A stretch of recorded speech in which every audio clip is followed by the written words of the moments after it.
పాకిస్తాన్ ఏం చేయాలో అర్థం కాక సైబర్ అటాక్ కి తెరలేపింది. సైబర్ అటాక్ లో భాగంగా ప్రస్తుతం పాకిస్తాన్ కొన్ని కీలకమైన డాటాని స్వాధీనపరుచుకుందనేటువంటిది ఆ ట్విట్టర్ అకౌంట్ ద్వారా వెల్లడించింది.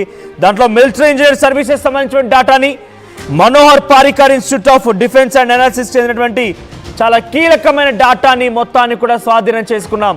మీకు కనిపిస్తుంది లెఫ్ట్ సైడ్ బాక్స్లో కనిపించినటువంటి ఆ ట్విట్టర్ అకౌంట్ ద్వారానే కీలకమైన సమాచారాన్ని మేము రాబట్టుకున్నామని చెప్పి అఫీషియల్గా వాళ్ళు అనౌన్స్ చేశారు.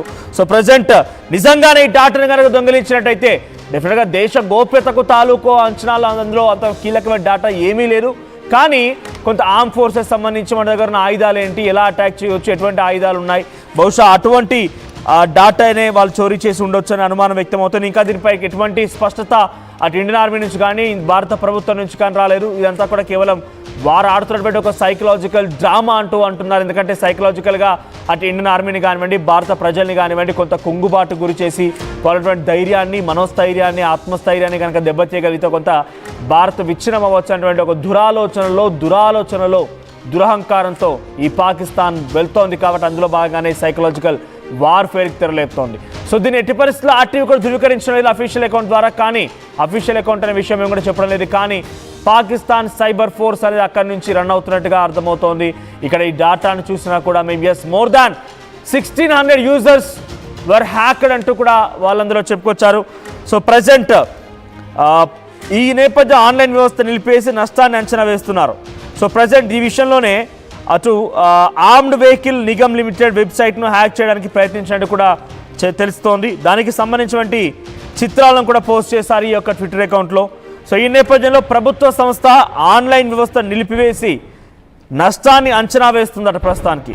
ఇక ఇతర దాడులను గుర్తించి అడ్డుకునేందుకు సైబర్ సెక్యూరిటీ నిపుణులు అప్రమత్తంగా వివరిస్తున్నారని సంబంధిత వర్గాలు కూడా ప్రస్తుతం చెప్తున్నాయి. పహల్గామ్ ఉగ్ర దాడి తర్వాత నుంచి పాకిస్తాన్ ఏదో వైపుగా భారత్ని దెబ్బతీయాలనేటువంటి ఒక దురాలోచనతో వెళ్తోంది. ఎటువంటి స్థైర్యం లేనటువంటి ఒక పాకిస్తాన్, చీమ లాంటి పాకిస్తాన్, పాపిస్టి పాకిస్తాన్ సంబంధించినటువంటి దుర్మార్గులు, దుష్టులు వీళ్ళంతా కూడా భారత్ని దెబ్బతీయాలనేటువంటి తీవ్రమైన ప్రయత్నంలో భాగంగా ఏది పడితే అది నోటికి వచ్చినట్టుగా మాట్లాడుతున్నారు, ఏది పడితే అది నోటికి వచ్చినట్టుగా వార్నింగ్లు ఇస్తున్నారు, చంపేస్తామంటూ బెదిరింపులకు దిగుతున్నారు. ఈ రకంగా సైబర్ బాంబులకు కూడా తెరలేపుతున్నారు. ఇప్పటికే పాకిస్తాన్ అటు ఇండో పాక్ బార్డర్లో కానివ్వండి, ఎల్ఓసి వెంట పెద్ద ఎత్తున దాడులకు తెరలేపుతోంది, విన్యాసాలు చేస్తోంది, మిసైళ్లను ప్రయోగిస్తోంది, కవ్వింపు చర్యలకు పాల్పడుతోంది. ఈ నేపథ్యంలో ఇక్కడితో ఆకుండా భారత్ ఏం చేసింది, పాకిస్తాన్ మొత్తాన్ని అష్టదిగ్బంధనం చేసింది. ఏకంగా మన బేస్ క్యాంపులు తజకిస్తాన్లో ఉన్నాయి. ఆఫ్ఘనిస్తాన్ని ఇప్పటికే సంప్రదించాం. ఆఫ్ఘనిస్తాన్ దగ్గర కూడా ఎయిర్ బేస్ని ఏర్పాటు చేసేందుకు భారత్ ప్రయత్నిస్తోంది. ఇక అరేబియన్ సీ మొత్తం కూడా మన ఐఎన్ఎస్ విక్రాంత్ ఆధీనంలో ఉంది. అటు బలోచిస్తాన్ వేరుపాటువాదులు పెద్ద ఎత్తున స్ట్రాంగ్ అవుతున్నారు, పాకిస్తాన్కు వ్యతిరేకంగా యాక్టివ్ అవుతున్నారు. పాకిస్తాన్ ఆర్మీని ఇప్పటికే అక్కడి నుంచి పరుగులు పెట్టించారు, పరారైపోయారు. ఇలా అనేక రకాలుగా పాకిస్తాన్ అష్టదిగ్బంధమైన నేపథ్యంలో ఎటువంటి విధంగా వారికి తోచడం లేదు, ఏం చేయాలో దిక్కు తోచడం లేదు, ఏం చేయాలనేది అంతు చిక్కడం లేదు. ఈ నేపథ్యంలోనే ఒక సైబర్ వార్ఫేర్కి తెరలేపారు. అందులో భాగంగానే ఇక్కడ ఆ పాకిస్తాన్ పాక్ సైబర్ ఫోర్స్ అటువంటి అఫీషియల్ ట్విట్టర్ ఖాతా ద్వారా ఈ విషయాన్ని వెల్లడించారు. సో ప్రస్తుతానికి ఇది కేవలం ఒక సైకలాజికల్ వార్ అనేది మాత్రమే అర్థమవుతోంది. కానీ కొంత అలర్ట్గా ఉండాలని చెప్పి ఇటు ఇండియన్ ఆర్మీ ఫోర్సెస్ కానివ్వండి, సైబర్ టీమ్ కూడా సిద్ధమైపోయి అలర్ట్గా ఉంది. ఎందుకంటే నిజంగానే కనుక వారు తెరలేపితే దాన్ని అడ్డుకునేటువంటి శక్తి సామర్థ్యాలు మన దగ్గర ఉన్నాయి, సంపుష్టిగా ఉన్నాయి. కానీ కొంత అలర్ట్గా ఉండాలి. ఎందుకంటే పాకిస్తాన్ దొంగ పాకిస్తాన్, పాపిస్టి పాకిస్తాన్, నీచ్ కమిటీ కుత్తేలు ఏం చేస్తారో ముందస్తుగా మనం గమనిస్తూనే ఉన్నాం. కానీ ఏ క్షణమైనా వాళ్ళంతా కూడా ఇటువంటి దారుణాలకి ఒడిగట్టే అవకాశం కూడా ఉన్నట్టుగా చాలా సుస్పష్టమైనటువంటి ఆదేశాలు, అనుమానాలు ఉన్నాయి. కాబట్టి దానికి అనుగుణంగా సైబర్ టీం కూడా వ్యవహరిస్తోంది. ఇదొకటే కాదు, ఏకంగా దేశవ్యాప్తంగా భారతదేశవ్యాప్తంగా ఉగ్రదాడులకు తెరలేపాలనుకుంటే అటు ఆలోచనలు కూడా అటువైపు నుంచి పాకిస్తాన్ ప్లాన్ చేస్తున్నట్టుగా పక్కా మన నిఘా వర్గాలు అంచనా వేశాయి. మరీ ముఖ్యంగా జైల్లో ఉన్నటువంటి వారిని విడిపించాలనేటువంటి ఒక తాపత్రయం, దురాలోచనతో పాకిస్తాన్ ఆర్మీకి సంబంధించిన వాళ్ళు కానివ్వండి, పాకిస్తాన్ లష్కర్ తోయిబా, మహమ్మదీ జైషీ ఇటువంటి సంబంధించినటువంటి ఆ ఉగ్రవాద సంస్థలు ఆ జైళ్లపైన కూడా దాడులకు తెరలేపి జైళ్లను కూడా ధ్వంసం చేసి అక్కడ వారు ఉన్నటువంటి దొంగలని, ఆ పాపిస్టి పాకిస్తాన్ కుక్కలని విడిపించేందుకు కూడా వాళ్ళంతా ప్రయత్నం చేస్తున్నట్టుగానే నిఘా వర్గాలు అంచనా వేశాయి. ఈ నేపథ్యంలో రాష్ట్రాల ప్రభుత్వాలను కూడా అలర్ట్ చేసే అవకాశం కనబడుతోంది. ఇప్పటికే దేశవ్యాప్తంగా ఒక హై అలర్ట్ జారీ చేశారు. పాకిస్తాన్లో ఎవరైనా కనుక ఉంటే వారిని గుర్తించండి, తిరిగి పంపించినట్టు రాష్ట్ర ప్రభుత్వాలకు ఆదేశాలు జారీ చేశారు. మరి ముఖ్యంగా మీపైన కూడా ఒక బృహత్తర బాధ్యత ఉంది, మీపైన కూడా ఒక బృహత్తర కర్తవ్యం ఉంది.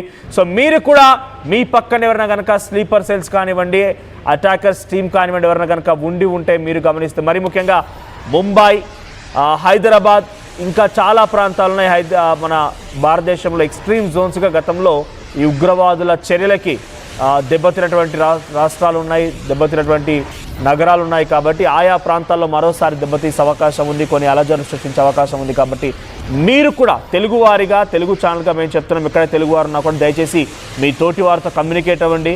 సో మీకు కనుక ఏమైనా గుర్తించి ఉంటే ఎవరైనా స్లీపర్ సెల్స్, అంటే స్లీపర్ సెల్స్ అనగానే వీళ్ళంతా కూడా అక్కడ వారికి మద్దతుగా ఉంటూ ఇక్కడ నుంచి సమాచారాన్ని గోప్యంగా పంపించేటువంటి కొంతమంది దుర్మార్గులు, దుస్తులు, పాకిస్తానీలు, అటువంటి వారు ఎవరైనా కనుక ఉన్నారు అని అనుమానం మీకు వచ్చినా, నిజంగా ఎవరైనా అటువంటి వారు మీ దగ్గర తిరుగుతున్నారని చెప్పేటువంటి అనుమానం వచ్చిన వెంటనే పోలీసులకు సమాచారం ఇవ్వండి. పహల్గామ్ ఉగ్ర దాడి తర్వాత పాకిస్తాన్ మరింతగా తెగించింది, తెగించి మాట్లాడుతోంది, చాలా బర్బాద్గా మాట్లాడుతోంది. ఎందుకు ఈ విషయాన్ని మాట్లాడుతున్నాం పదే పాకిస్తాన్ వ్యాఖ్యల గురించి అంటే, భారతీయుల ఆత్మస్థైర్యాన్ని, భారతీయుల మనోధైర్యాన్ని దెబ్బతీయడం లక్ష్యంగా వాళ్ళంతా పావులు కలుపుతున్నారు. మన పాకిస్తాన్ సంబంధించినటువంటి ఈ దుర్మార్గులు, దుస్తుల పైన ఎటువంటి విధంగా దెబ్బతీయాలని అటువంటి ఆలోచన అటు భారత ఆర్మీకి ఉంది. మన భారత ఆర్మీ కూడా చాలా సంపుష్టిగా అన్ని రకాలుగా సంసిద్ధంగా ఉంది.